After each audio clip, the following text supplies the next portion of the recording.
Sallallahu Alaihi Wasallam. Hanya Ustaz yang antum kenal itu belum kuat. Tapi suri tauladan kita adalah Nabi Muhammad. Ada yang hafal lagu kisah sang Rasul? Ada yang hafal kisah sang Rasul?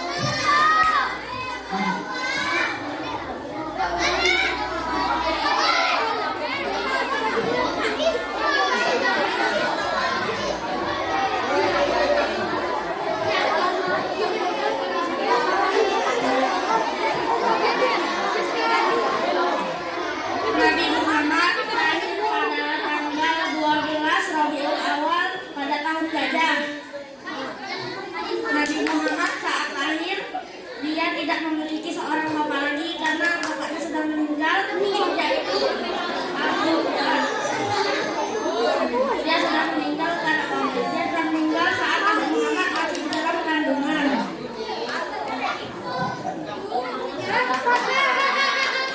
Masya Allah, siapa namanya tadi? Oke. Abdullah nama ayahnya, Aminah ibundanya, Abdul Muthalib kakeknya, Muthalib pamannya, Khadijah istri setia.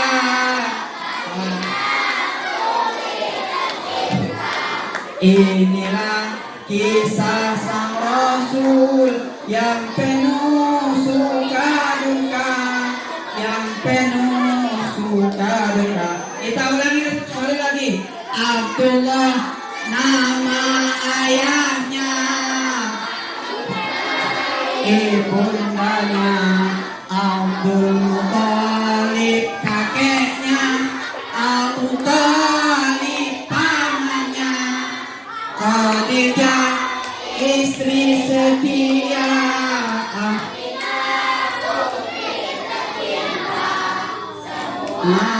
Bernasab mulia dari tunas ternama. Masya Allah, terima kasih. Jadi itulah beberapa cuplikan kisah Nabi. Ada nasab Nabi tadi. Nama ayahnya tadi siapa? Abdul. Nama ibunya tadi siapa? Aminah. Nama kakeknya tadi siapa? Nama pamannya siapa? Nama istrinya siapa? Nama anaknya siapa? Oke. Nama anaknya adalah Aminah atau Fatimah? Fatimah, ya, itu anak yang sangat dicintainya. Jadi Rasulullah Shallallahu Alaihi Wasallam sebelum dia lahir atau ketika ibunya mengandung atau hamil, ketika Rasulullah Shallallahu Alaihi Wasallam umur 2 bulan, siapa yang meninggal dunia? Bapaknya atau ayahnya? Ayahandanya. Ya, ketika umur 2 bulan di dalam kandungan ibunya dari siapa namanya? Aminah. Ya, meninggallah ayahnya. Siapa ayah Rasulullah? Abdullah. Ketika Rasulullah Shallallahu Alaihi Wasallam lahir pada tahun apa? Pada tahun gajah. Kenapa dikatakan tahun gajah? Karena terjadinya peperangan yang banyak menggunakan pasukan tentara bergajah. Kemudian Rasulullah Shallallahu Alaihi Wasallam ketika berumur 6 tahun, siapa yang meninggal? Ibunya. Ya, ketika dia masih bayi tadi, siapa yang menyusuinya?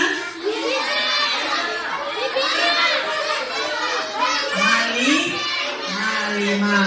Jadi Rasulullah Shallallahu Alaihi Wasallam disusui seorang wanita namanya Halimah. Jadi Rasulullah SAW ketika umur 2 bulan ayahnya sudah meninggal dunia, sudah mulai mau masuk SD 6 tahun kan? Ibundanya meninggal dunia. Nah, jadi ini antum harus perhatikan bahwa Rasulullah itu tujuan dari Allah Subhanahu wa taala. Ketika Rasulullah masih dalam kandungan meninggal ayahnya adalah supaya Rasulullah SAW itu mengenal namanya Allah. Mengenal siapa? Mengenal Allah. Jadi Rasulullah setelah meninggal ibunya kemudian diasuh oleh siapa? Kakeknya bernama siapa? Abdul Muthalib. Abdul Muthalib meninggal kemudian diasuh oleh siapa? Oleh pamannya. Siapa nama pamannya? Siapa nama pamannya? Abu Thalib. Subhanallah. Ya. Jadi inilah perjuangan Rasulullah banyak lika-likunya. Ketika sesudah meninggal juga pamannya Rasulullah ketika masih kecil sebagai apa? Sebagai penyembala domba. Jadi Rasulullah SAW ketika masih kecil itu menyembala domba. Ketika dia remaja itu dia sebagai apa? Pedagang. Nah, jadi Rasulullah SAW itu tidak berpangku tangan, terus berjuang. Rasulullah menikah dengan Siti Khadijah umur berapa?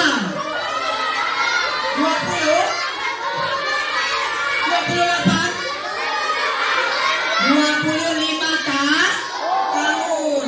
Rasulullah menikah dengan Siti Khadijah umur 20. Siti Khadijah gadis atau janda? Ada yang bisa lagu gadis atau janda? Jadi Siti Khadijah adalah seorang janda. Umur berapa?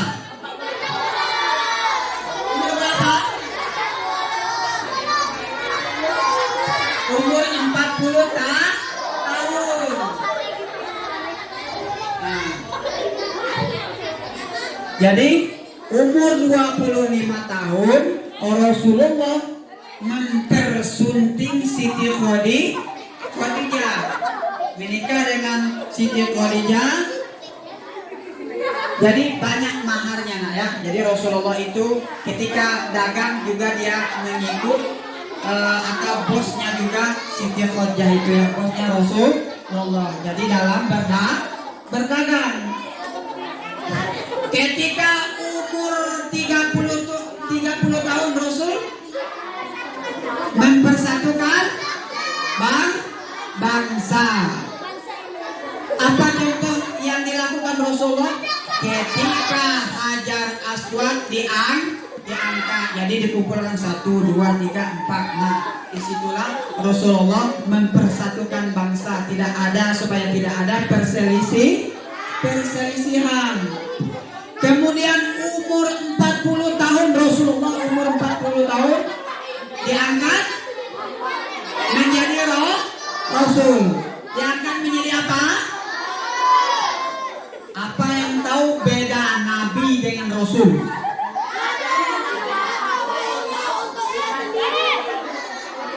Nah, ya, Nabi menerima wahyu untuk dirinya sendiri. Kalau Rasul untuk disampaikan kepada umatnya. Jadi sangat luar biasa Rasul pilihan Allah Subhanahu wa taala ini. Ya. Karena Rasul yang diangkat oleh Allah itu bukan sembarangan nabi. Nabi yang diangkat menjadi Rasul adalah orang pilihan Allah.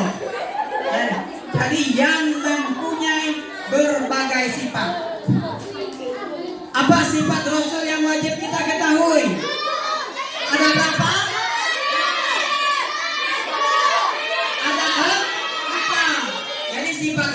yang wajib kita ketahui adalah ada apa? Yang pertama asidi.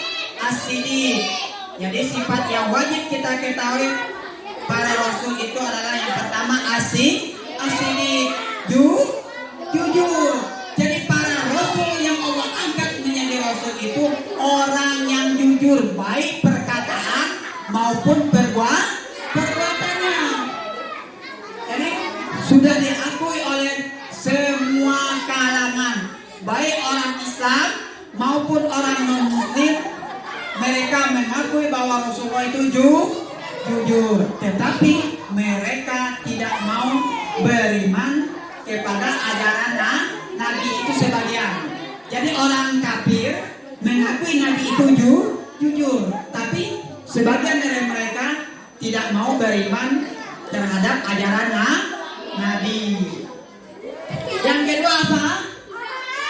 Amanah. Apa arti amanah? Terpercaya. Jadi para rasul itulah orang yang terpercaya. Allah berikan wahyu kepada para rasul untuk disampaikan kepada umatnya. Jadi tidak hanya untuk dirinya sendiri atau tidak hanya untuk keluarganya sendiri, tetapi disampaikan kepada umat. Karena sekarang banyak yang diberikan amanah kepada para pejabat, mereka tidak bisa, sebagian tidak bisa dipercaya.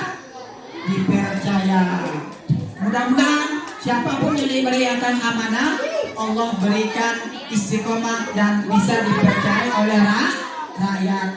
Yang keberapa lagi? Yang ketiga apa?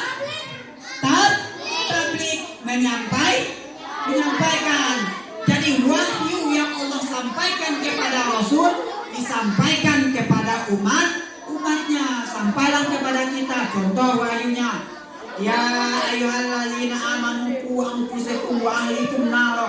Wahai orang-orang yang beriman, jagalah dirimu, keluargamu dari api neraka. Itu firman atau wahyu Allah. Jadi kita menjaga kita, keluarga kita dari api neraka. Bagaimana caranya? Caranya adalah kita melaksanakan perintah Allah. Disuruhnya kita sholat, puasa, zakat, naik haji, naik apa lagi? Nah, kita ikuti.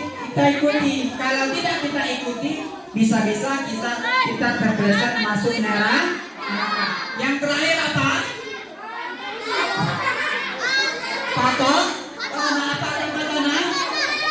Cerdas.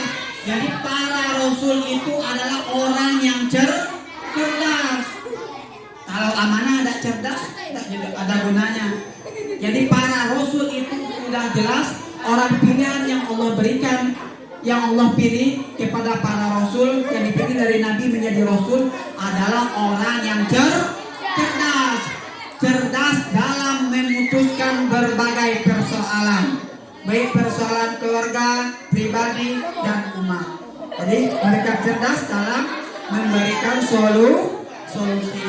Apa kebalikan dari wajib tadi? Ada namanya yang mustahil. Yang mustahil bagi para rasul. Apa saja yang mustahil para rasul? Ada empat. Yang pertama kizib. Apa arti kizib? Berbohong. Jadi para rasul itu mustahil mereka berbohong. Makanya kita mentaulah dari para rasul, terutama Nabi Muhammad SAW, karena mereka mustahil berbohong. Yang kedua apa?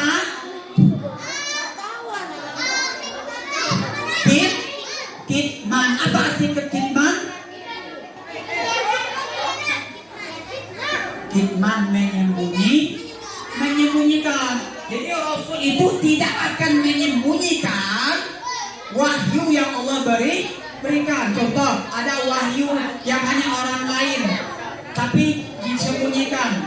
Tidak mungkin. Jadi wahyu yang Allah berikan kepada Rasul itu Nabi sampaikan kepada umatnya.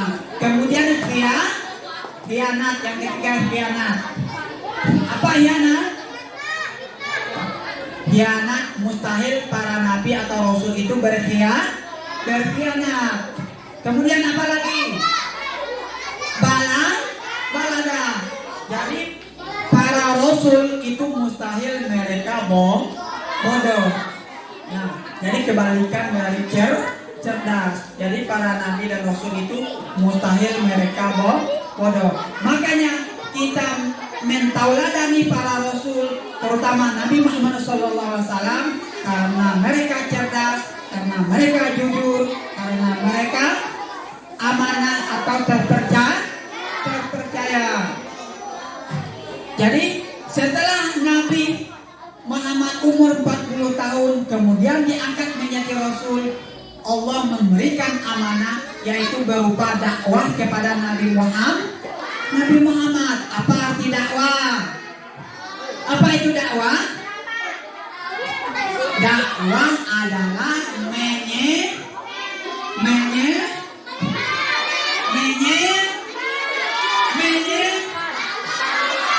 mengajak atau menyeru. Nah, menyeru atau mengajak dalam kebenaran. Itu namanya dakwah. Jadi ada 3 visi dakwah Nabi Muhammad SAW. Ya, ada 3 visi dakwah Nabi Muhammad. Apa saja? Yang pertama visi dakwah Nabi adalah yang nomor pertama adalah mengajarkan tauhid. Jadi para rasul itu bertugas mengajarkan tauhid. Apa itu tauhid?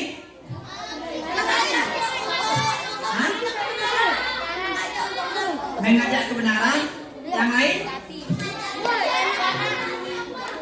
Qul huwallahu ahad. Apa artinya?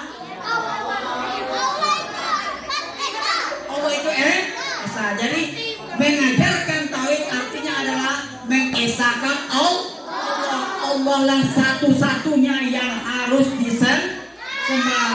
Kenapa nih Ustaz? Karena banyak orang dahulu itu menyembah berhala. Banyak orang dahulu menyembah matahari. Banyak orang dahulu menyembah bulan. Yang itu semua adalah benda mati yang mereka sembah dan tidak bisa memberikan manfaat. Apakah bulan bisa mendengar? Apakah matahari bisa melihat? Apakah berhala bisa mendengar? Jadi itu semua adalah benda mati yang tidak boleh kita sembah. Itu ajaran yang sesat.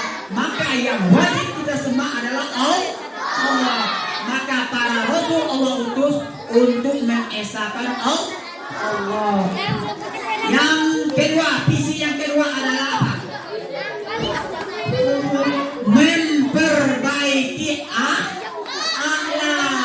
Jadi para rasul, terutama Rasulullah SAW itu adalah diutus untuk menyempurnakan akhlak. Ustaz, kenapa harus menyempurnakan akhlak? Karena akhlak itu ada 2, ada baik, ada buruk. Orang dahulu akhlaknya masih belum bagus. Apa contohnya Ustaz? Contohnya adalah ketika di Makkah ada Ka'bah, mereka mengelilingi Ka'bah itu dengan tidak berbusana. Semuanya telanjang. Nah, ini adalah akhlak yang tidak baik. Kemudian apa lagi? Para wanita ini ketika lahir dibunuh karena tidak bisa berjuang untuk berdakwah, berperang. Jadi dibunuh. Ini pemahaman ini adalah tidak benar. Sampailah sekarang banyak akhlak yang tidak bagus itu diperbaiki. Jadi Nabi Muhammad diutus juga misinya adalah memperbaiki akhlak. Yang ketiga apa? Yang ketiga adalah sebagai rahmatan lil alamin, rahmat untuk alam semesta, baik untuk manusia, untuk makhluknya, makhluk yang gaib, makhluk yang nampak, dan di sekitarnya. Jadi Rasulullah itu sebagai rahmat. Jadi Rasulullah SAW dalam berdakwah ada 6 ya. Rasulullah SAW dalam berdakwah ada 6 sifat yang sangat unggul atau menonjol dalam diri Rasulullah SAW. Yang pertama apa? Yang pertama, ketika Rasulullah SAW berdakwah, Rasulullah itu berdakwah dengan sabar. Ya, Rasulullah SAW berdakwah dengan sabar. Apapun ujian, cemeh, hinaan, dilempar pakai kotoran, Rasulullah tetap sabar. Terus berdakwah. Makanya antum semua dalam menuntut ilmu harus bersabar. Jangan mudah putus asa. Yang kedua apa? Kasih sayang. Jadi Rasulullah SAW dalam berdakwah, dalam mengajak kebenaran itu dengan kasih sayang. Kasih sayang dengan orang muslim, kasih sayang dengan orang non muslim. Jadi Rasulullah itu tidak hanya sayang kepada orang Islam, tetapi kepada orang kafir pun disayangi oleh Nabi. Apa contohnya? Contohnya adalah ketika Nabi dilempari orang kafir dengan kotoran, Nabi tidak marah, malah ikut mendoakan semoga mendapat hidayah. Sudah berapa tadi?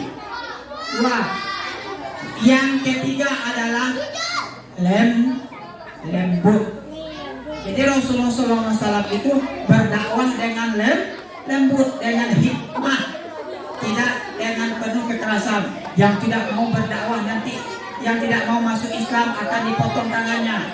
Itu cara yang salah. Tetapi dengan cara hikmah, dengan kejujuran, dengan keteladanan, atau dengan akhlaknya Nabi Muhammad. Yang keempat apa? Dermawan. Rasulullah itu adalah orang yang dermawan. Dermawan apa arti dermawan? Suka berbagi, ya, berbagi baik dari sisi harta dan lain sebagainya. Kemudian apalagi dalam peperangan melawan orang kafir. Kemudian apalagi yang kelima, Rasulullah dalam berdakwah adalah apa? Hah? Ayo. Ada yang bisa jawab?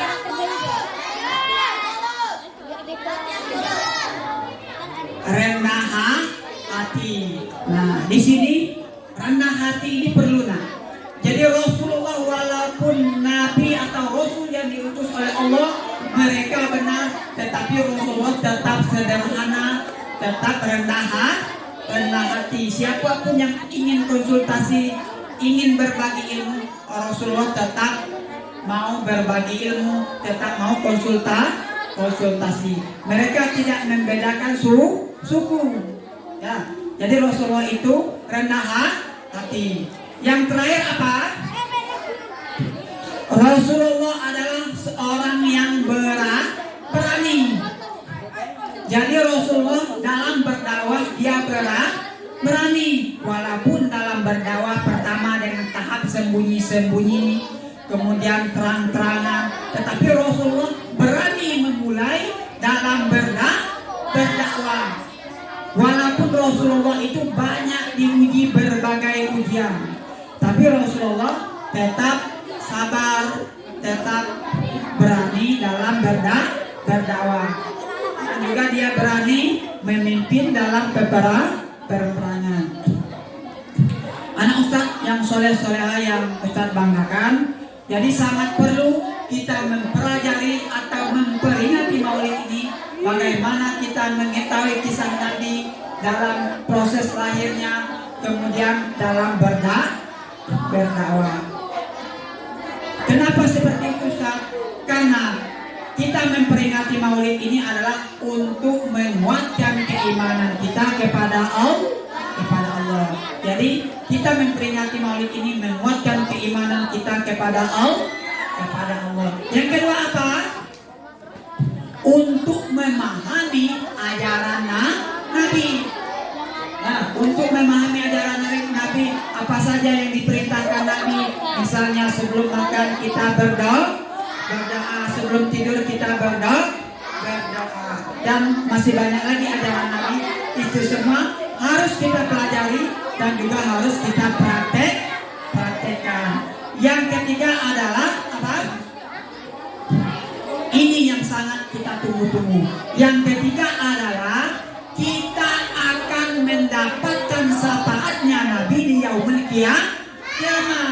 Dengan memperingati Maulid ini, insya Allah kita akan mendapatkan syafaat Nabi. Karena kita sayang, cinta dengan kelahirannya Nabi Muhammad Sallallahu Alaihi Wasallam. Mungkin itu dari Ustaz. Lebih kurang Ustaz minta maaf jika ada kata Ustaz, jika ada Ustaz yang kurang berkenan. Ihdinas siratal mustaqim. Assalamualaikum warahmatullahi